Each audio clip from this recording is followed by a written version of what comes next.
Assalamualaikum teman-teman, seperti biasa sebelum mulai Mimin mendoakan semoga teman-teman semua selalu dalam keadaan sehat walafiat. Oke, kali ini kita akan melanjutkan Martial Master versi novel bagian 1927. Bagi yang baru bergabung, selamat bergabung, dan bagi yang belum subscribe dulu lah agar Mimin tambah semangat lagi nih bikin videonya. Oke, kalau sudah kita langsung masuk ke isi ceritanya.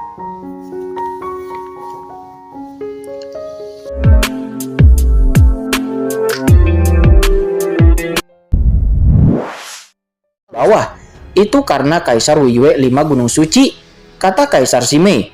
Dia tiba-tiba berkata dengan suara yang dalam. Qin Chen pun mengangguk dan menyipitkan mata, tapi ini juga hanya tebakannya saja, dan mereka harus memverifikasinya sendiri.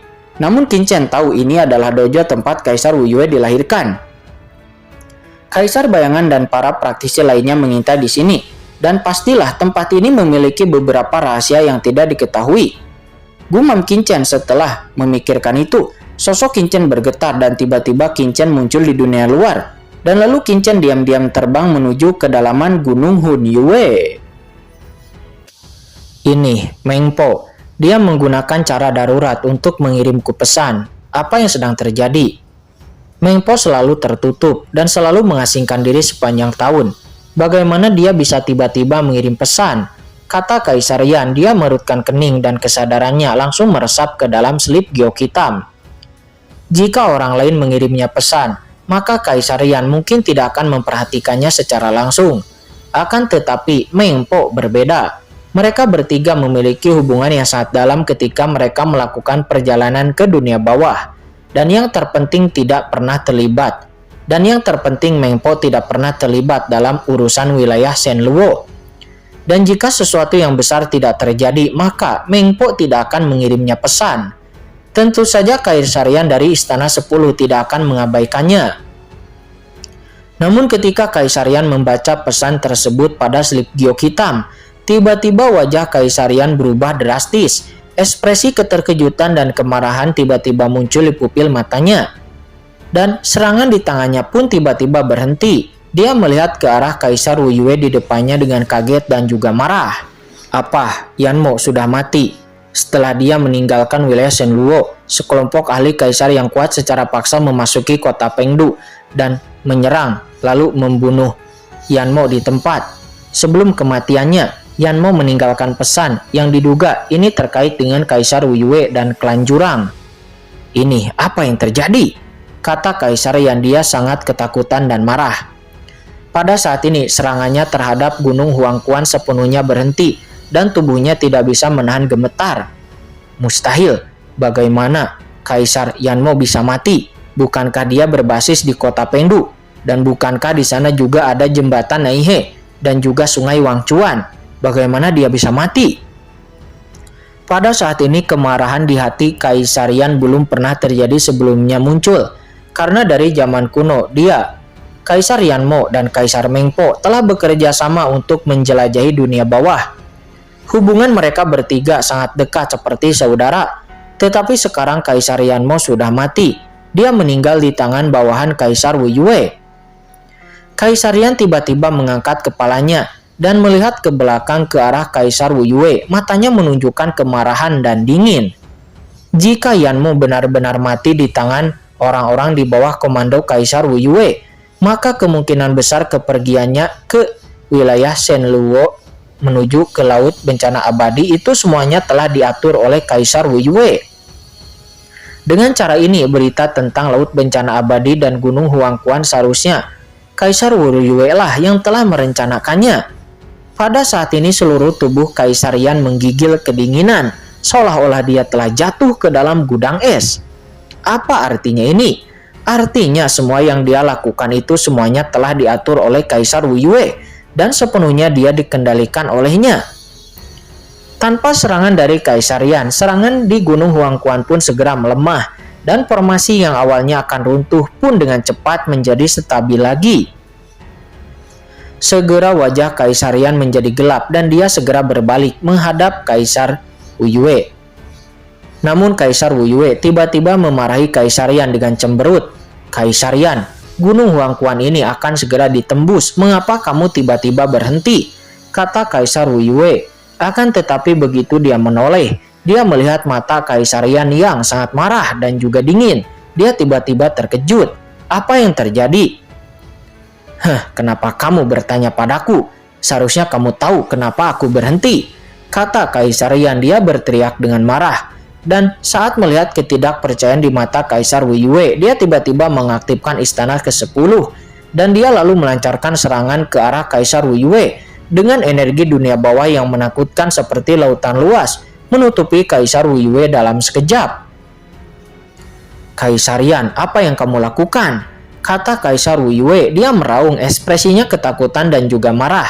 Dan dia tidak berani gegabah di bawah serangan Kaisar Yan. Dia pun buru-buru mengatupkan kedua tangannya, dan saat berikutnya aura gunung yang menakutkan keluar dari tubuhnya.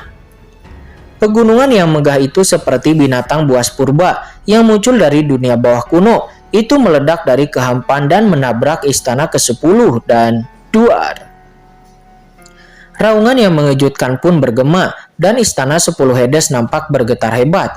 Energi hantu yang tak terhitung jumlahnya hancur.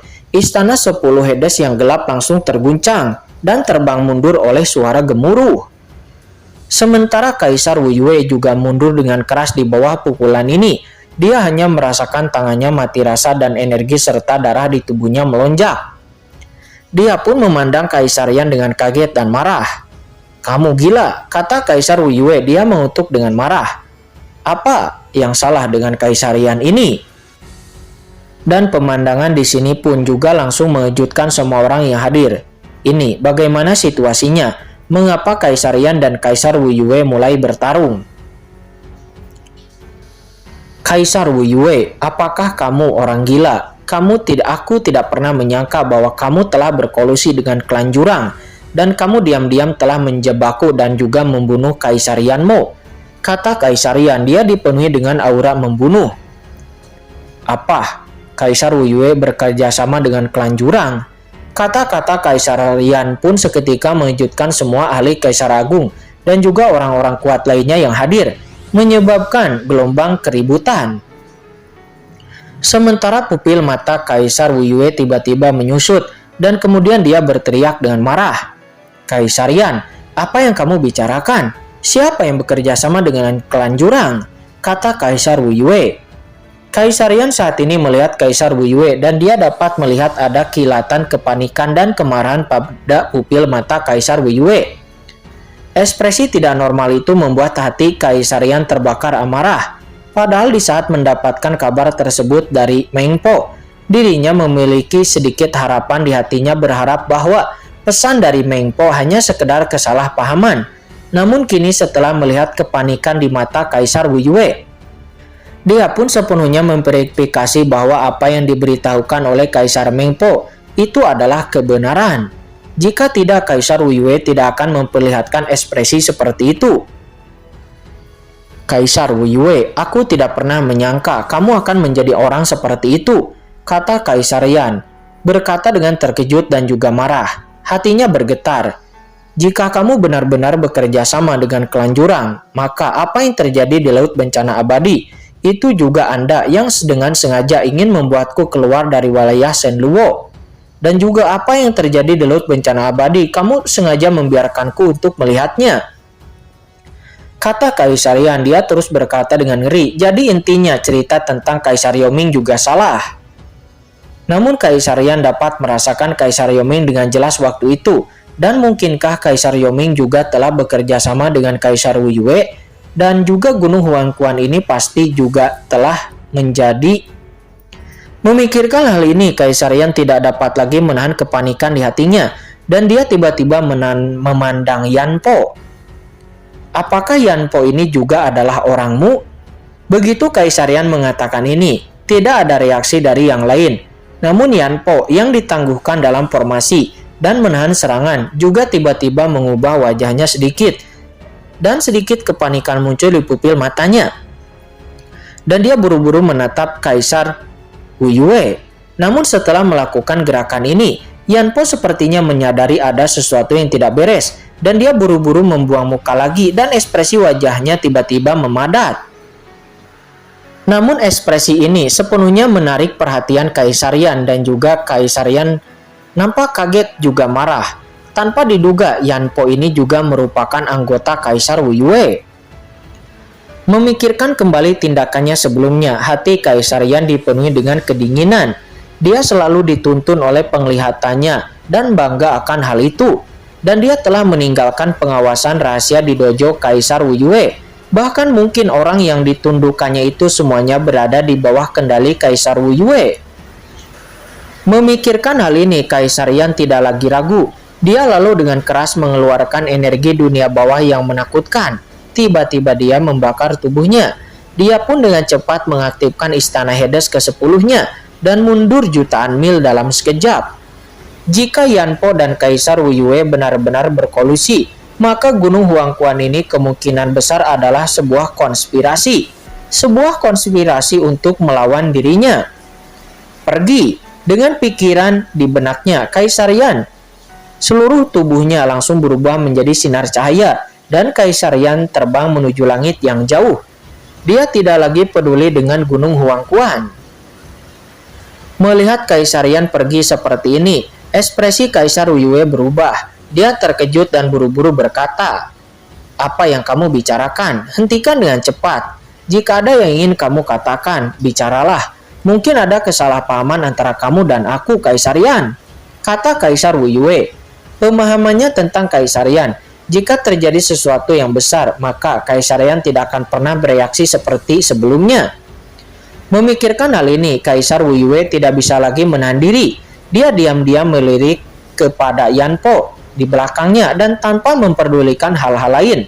Kaisar Wu Yue pun buru-buru mengejar ke tempat di mana Kaisar Yan telah pergi. "Tidak, aku harus mencari tahu apa alasannya." Seketika kedua aliran cahaya itu dengan cepat meninggalkan Gunung Huangquan dan menghilang ke langit yang jauh. Sementara semua kultivator di Gunung Huangquan yang hampir putus asa sebelumnya, tapi sekarang mereka semua menjadi linglung. Para ahli Kaisar Agung yang berada di kejauhan juga nampak tercengang. Kedua Kaisar Agung itu datang dengan galak, namun pergi dengan tergesa-gesa, membuat mereka semua menjadi bingung. Apa yang sebenarnya terjadi? Namun tanpa berpikir terlalu banyak, para ahli Kaisar Agung itu pun pergi satu demi satu, mengejar ke arah Kaisar Yan dan Kaisar Wu Yue menghilang. Segera dalam sekejap, banyak kultivator di Gunung Huangquan yang melihat ini. Mereka menghela napas lega. Pada saat ini di antara para kultivator yang di Gunung Huangquan, terlihat dia adalah seorang pria kuat yang memancarkan aura Kaisar Semu Puncak. Dia tiba-tiba naik ke langit mendatangi Yan Po dan berkata dengan ragu, "Tuan Yan Po, mengapa?" Kaisar Yan berkata bahwa kamu berada di bawah komando Kaisar Wu Yue. Yan Po menjawab bahwa dia juga tidak mengetahui hal ini dan mungkin Kaisar Yan hanya ingin dengan sengaja mengasingkanku dari Gunung Huangquan dan untuk menemukan kesempatan untuk menyerang Gunung Huangquan kita. Namun ini juga hanyalah tebakan mereka saja dan setiap orang hanya memiliki keraguan di wajah mereka. Namun satu hal yang pasti, bahwa Yan Po mengatakan dia tidak berada di bawah komando Kaisar Wu Yue. Segera para kultivator di Gunung Huangquan pun menjadi percaya.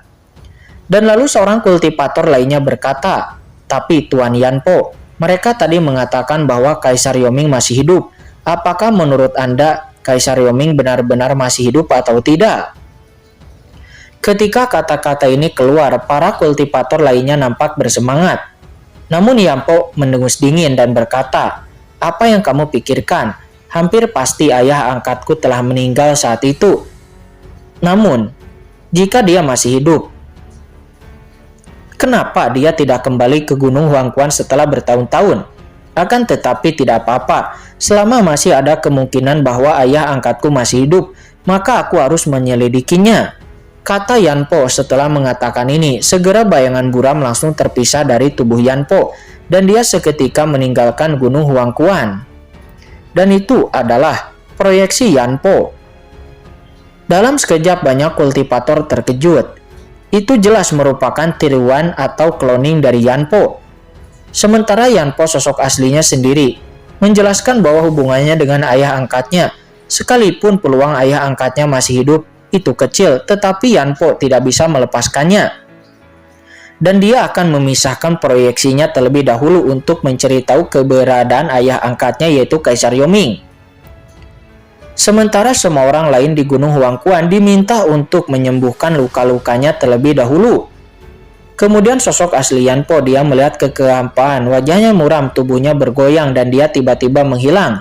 Dia kembali ke bagian terdalam dari Gunung Huangquan. Sementara saat ini di kekosongan tersembunyi, 1 juta mil jauhnya dari Gunung Huangquan, sosok gelap tiba-tiba muncul di sini dan itu adalah tiruan proyeksi yang sebelumnya dilepaskan oleh Yan Po. Dan di kehampaan di depannya, sosok tubuh agung berdiri di depan tiruan Yan Po, menunggu di sini entah untuk berapa lama. Lalu sosok itu melihat tiruan Yan Po dan Yan Po pun buru-buru memberi hormat membungkuk kepada sosok tersebut. "Apakah tidak ada yang melihatmu?" kata sosok itu. Dia pun berbalik dan memperlihatkan wajahnya yang sangat dingin dan ternyata itu tidak lain adalah Kaisar Wu Yue. "Tidak ada yang memperhatikanku," kata Yan Po. Dia buru-buru berkata, "Jika kultivator lain yang dibunuh di Gunung Huangquan jika para kultivator lain di Gunung Huangquan melihat pemandangan ini, maka mereka semua pasti akan sangat terkejut karena sekarang pemimpin Gunung Huangquan mereka yang merupakan anak angkat Kaisar Yoming yaitu Yan Po, ternyata dia memiliki hubungan yang begitu dekat dengan Kaisar Wu Yue. Jika tersiar kabar, maka seluruh Gunung Huangquan akan terguncang." Spekulasi Kaisar Yan ternyata benar adanya bahwa Kaisar Wu Yue ada hubungannya dengan Yan Po.